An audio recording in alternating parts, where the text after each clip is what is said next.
Now we're considering Cancer Ascendant, the natural fourth sign of the zodiac.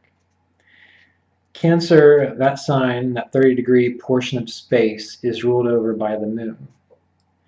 And we need to remember that the first house of any chart, the ascendant of any chart, is related to a person's life path, which shows the lunar qualities of the moon are going to be distinctly evident in a Cancerian's life path. For this reason, we also have to consider the houses that the moon rules, which is the first house, but more so than that, we need to consider the signs in which the moon is exalted.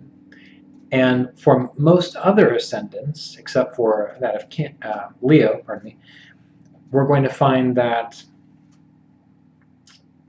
just about every other ascendant, the planet which rules that ascendant also rules another sign, which tends to give other options in regards to the direction of their life path, or colors it, skews it to a particular direction based on whatever the other house rules, the other house the ascendant lord rules. With Cancer and Leo, it's different. For the moon is exalted in Taurus and debilitated in Scorpio.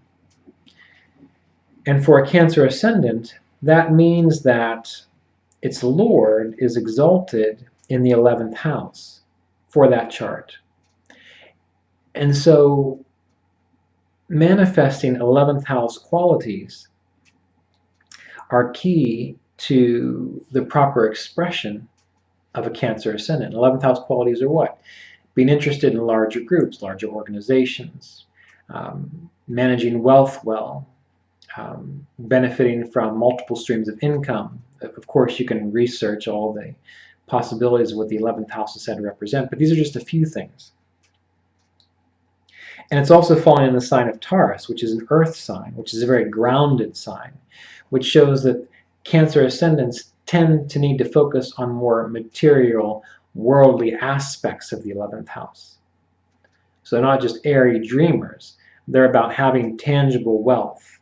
They're about participating and being an important figure in organizations which care for, nurture, change, support the world. We see that the moon is debilitated in the natural 5th house for a Cancer ascendant, Scorpio. Now that's fascinating, because we often think of Cancer ascendants as being very family-oriented, very focused on their children. And that is true. They have that quality because the moon is nurturing in this regard. But it's debilitating the 5th house of Scorpio, of the water, of the emotions, of the depths of our unconscious. And what this tells us is that Cancerians can tend to project their own emotional difficulties, their own psychological complexes onto their children rather than dealing with them themselves. So, Cancers, wonderful parents. Well, that was foreboding, wasn't it? Cancers are wonderful parents, but they tend to trip up when they're not aware of their own psychological tendencies, which they project onto their children. They often ruin their relationships with their children because of this. And having the ascendant lord exalted in the 11th house speaks to a Cancer ascendant not necessarily being a homebody, all holed up baking cookies and having, a kid on each tit. It's about being the queen, that force, that feminine force, that feminine receptivity, which can feel what the world needs, what the culture needs, what the family needs, what their friendships need, what the larger body of them, the people that they are a part of, their tribe needs. That's the 11th house. And to do what they can to support that, to fit into that. And the 11th house is often a very visible house. So that is why Cancerians can be very popular, very visible people. And that can be famous or infamous. Because if there's a lot of difficulties with the moon, the person is not necessarily in touch with those positive qualities of the moon, which allow them to be in harmony with the people around them, to anticipate the needs and to intuit as the moon does, and feel out what needs to be done for greater success to be brought to the whole. That's where the idea of the famous person comes into play, if they can do that. But if they are more selfish-minded, they become more manipulative. So that's like those politicians that you see that seem very family-oriented, seem very friendly, seem like they have your best interest at heart, but behind the scenes they're always doing things which are conniving or sneaky or for their own self-serving benefit. A true Cancer ascendant is like the noble queen. And of course, men can be this way too, receptive to the changes within culture, receptive to the changes within family. And Cancer is meant to be good at rolling with changes, good at suffering through changes. Because just like with the Gemini ascendant, Saturn rules their 8th house, which shows a great capacity for a Cancerian to bear the burdens of change and transformation with stoicism, so they're able to get through it, so things become greater in the world or greater within their life. It's that, again, manifestation of Saturn, but we'll get to Saturn for Cancer ascendant. So we need to consider the fact that just the innate qualities of the moon, and the Cancer ascendant needs to learn what those are and to learn to manifest those, which are what? Being intuitive, being adaptable, learning to trust one's gut, leading with the heart rather than with the head, paying attention to the needs of others around them. It doesn't mean they become a doormat. It doesn't mean they become overrun by the needs around them, because we have to remember the moon is exalted in a fixed sign of Taurus, an earthy sign of Taurus, which means they can stand up for themselves when they need to. So it's not about being a doormat, but being receptive and responsive. And also, when a Cancer ascendant has found a good, healthy, fulfilling path for themselves and for their family and for those people that are in their tribe, they're meant to stick with it, to stay true to that path until they find it coming to fruition. And the Cancer ascendant wants to avoid getting too overly emotionally involved, projecting their psychological complexes on their children. But also they want to avoid getting overly emotionally involved in those creative endeavors that they birth into the world. A Cancer ascendant is meant to go with the gut, be intuitive, not overthink things, not project, not create psychological confusion where there is none. They're meant to see into the depths with detachment without getting sucked into it.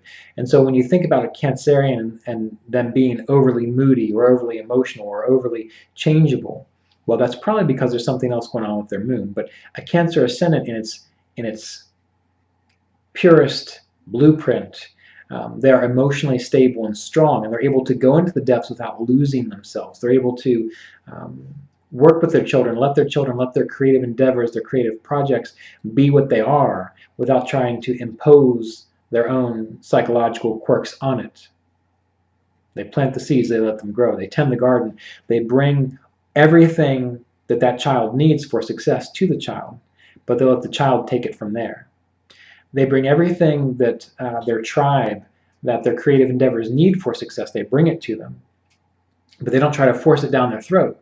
They don't try to force them to thrive. They provide it in the same way that the light of the sun provides the rays to the earth and the trees and the plants and all the algae and all of the animals, but it's not forcing it upon them. It's up to these individual organisms to utilize it. The same thing with the moon. They say the moonlight nourishes the soma of plants and herbs. The moon is providing it just like rain is provided, but it doesn't force the rain. It doesn't force the prana. It doesn't force that soma to do anything. It lets it happen naturally. A Cancer ascendant is also the 4th sign of the zodiac, a natural angular sign of the zodiac, which means they're meant to be active. So we can often think of the moon as being passive, but there is that balance in life of surrender and willpower. When you meet a Cancerian who takes their role way too seriously, They're very active, they're trying to change, they're trying to support, they're trying to force feed everyone around them. And that's taken a little too far. That is active, but that is overactive. The moon needs balance, just like everything, but the moon needs balance, which means that they are meant to do all that they can without forcing their will on another or on another being, even if it's their children. They're meant to provide everything that is needed for success in their business, in their work, in their family life, but they're not meant to lose their emotional poise, their emotional balance because of that. Hence, it's again why Saturn is ruling over the 8th house for a Cancer ascendant, which means that psychologically they're meant to be more stoic than they're often portrayed to be. But again, we'll get to Saturn. So when you think about the moon for a Cancer ascendant, remember, the key is to focus on the positive qualities of the moon: giving light, being adaptable, being in tune with the masses, providing support where it is welcome and in a way that it is welcome. That's always the key there. Since the moon is exalted in the 11th house, Cancerians can be wonderful leaders, but they're not meant to be forceful leaders. They're more democratic than, say, a Leo, but they're meant to be good leaders to gently nudge and guide groups rather than forcing their agenda on the groups. But also, like many situations, they're meant to be good leaders and role models. And by caring and nurturing for people with less experience or people younger, and by providing a good role model to them, they are sharing a strong capacity to influence future generations. And that's one thing that Cancer ascendants can be very good for, which is often why you will find Cancer individuals in the roles of politicians or leaders in any kind of organization, not just politics. So consider this when you are thinking about Cancer ascendants and how the moon functions for a Cancer ascendant, generally speaking.